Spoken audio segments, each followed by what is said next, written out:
যেন কোনো মতে প্রাণে বাঁচলো আর্জেন্টিনা। দর্শক, চলছে বিশ্বকাপের হাই ভোল্টেজ ফাইনাল ম্যাচ, যেখানে মাঠে নেমেছে ইউরোপিয়ান জায়ান্ট স্পেন এবং আমেরিকান জায়ান্ট আর্জেন্টিনা। দর্শক, ম্যাচে যেন আর্জেন্টিনা পাত্তাই পারছে না স্পেনের বিপক্ষে।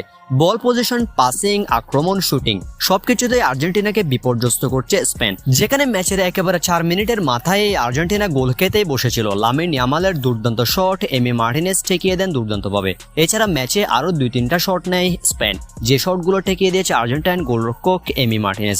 এতক্ষণে এমি মার্টিনেজ এবং রোমেরো না থাকলে হয়তোবা স্পেন গোল করেই বসতো আর্জেন্টিনাকে। পুরো ম্যাচ জুড়ে মোট 3টা শট নিয়েছে স্পেন, অন্যদিকে একটা শটও রাখতে পারেনি আর্জেন্টিনা। স্পেনের পজিশন 64, আর্জেন্টিনার পজিশন 34।